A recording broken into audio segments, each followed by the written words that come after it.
Welcome back to Exposing Human Trafficking. There's going to be another link in the description box below of one of Brad's friends that still hangs out with him to this day. Part of his little entourage of other sickos. Um, this picture was taken in LA.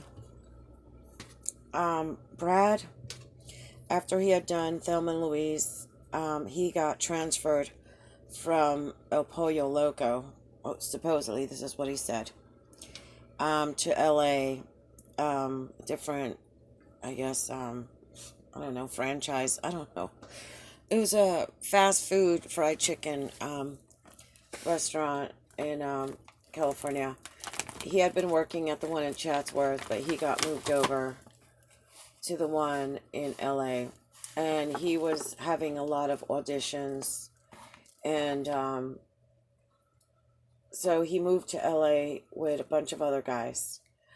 I had been telling him to get away from my brother and his other friends that he knew had raped me the night of, well, the early morning hours. It was July 20th, 1989, Chatsworth, California, at my older stepbrother's house, George Bermudez Jr., the human trafficker.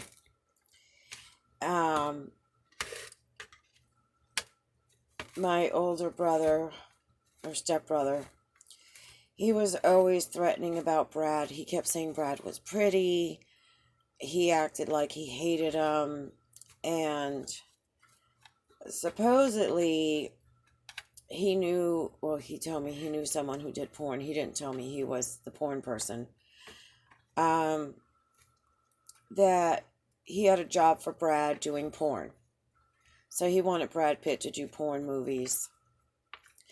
And the day after the rape, satanic ritual abuse, I warned Brad to stay away from my stepbrother, that my stepbrother wanted to do harm to him. I told him, don't ever eat or drink anything he gives you, because this guy's trouble, and this guy hates you. You know, and in therapy, I had told the therapist that Brad's friends had raped me. And so, according to Brad, he was getting away from them. Yeah, right. He's been running around with them for 30 years. Another lie. But if you look at the picture, you're going to see that Brad is on the far left. And then Jason Priestley is in the picture. Jason Priestley became one of his roommates. He had just started, he was, getting into the role on 90210. He wasn't that famous yet. And then on the opposite end of the picture, you're going to see a Spanish guy. That Spanish guy used to run around with him in Chatsworth. And I think that's the same Spanish guy that Brad is still walking around with now. That guy was, if I'm not mistaken, he was Mexican. He spoke fluent Spanish. And the day after Brad proposed to me and we became engaged, I had a letter that I had written the night before to my best friend, where I was all excited telling her that I had a boyfriend, we had gotten engaged, I loved him, I was having a great time in LA, it was beautiful, and, just giving her the good news. I told her how much I loved Brad, how gorgeous he was, and blah, blah, blah. Typical girl talk, right? That morning was when Brad came. He was worried about me dumping him because he wanted to do a satanic ritual. And I gave him the letter and I asked him to mail it. That was a big mistake again. My friend got that letter. She said it had been opened, and I bet you Brad gave it to his little friend, the Spanish guy, the Mexican kid, to read it and find out what I had said because the letter was written in Spanish. My best friend, we went to college together in Puerto Rico. We always spoke Spanish to each other. She understood a little bit of English, not a lot. And so the letter was written in Spanish. She said that certain parts of the letter had been blacked out. And I didn't understand why. Now I do. And I'll tell you about that. With the address on that letter, and this is where Brad always compromised my security. The address on that letter to her is the address where my older stepbrother, George Bermudez Jr., and my stepfather, George Bermudez Sr., showed up at my friend's house in, let me think here, 1996.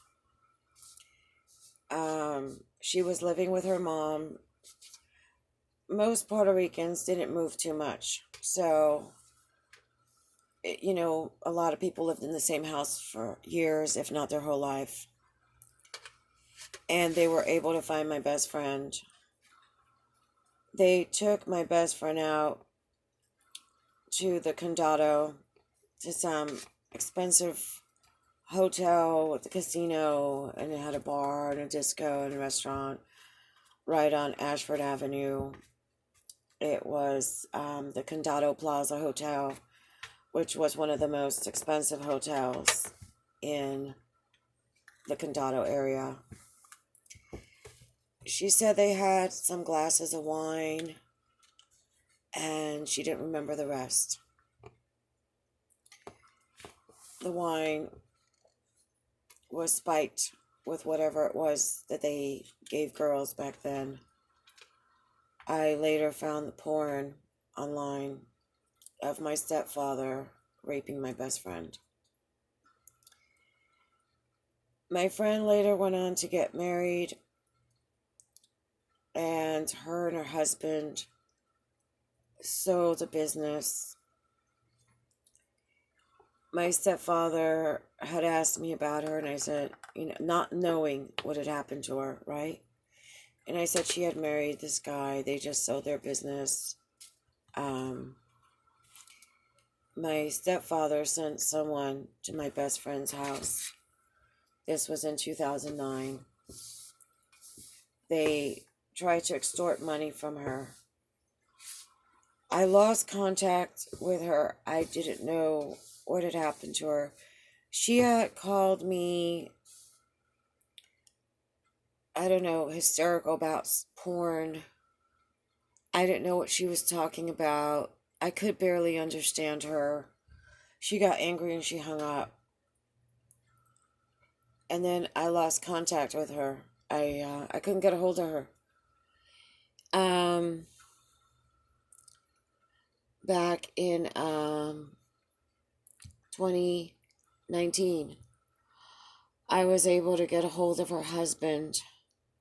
He told me she also had a nervous breakdown back in 2009 rather, and that she's now catatonic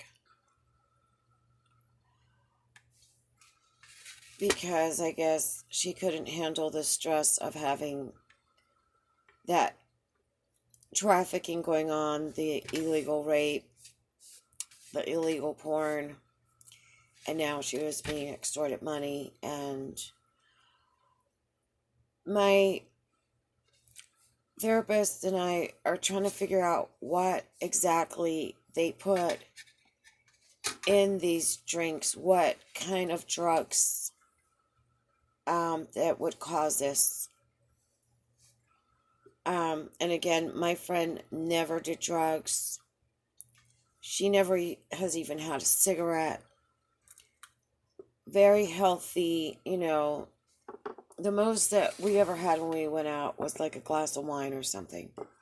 She wasn't an alcoholic. She hated drugs. She wouldn't date anyone if they did drugs. She wouldn't associate with anyone. And I don't know what drugs that they've put in to the victims that you can't remember the next day, and then you end up having a nervous breakdown.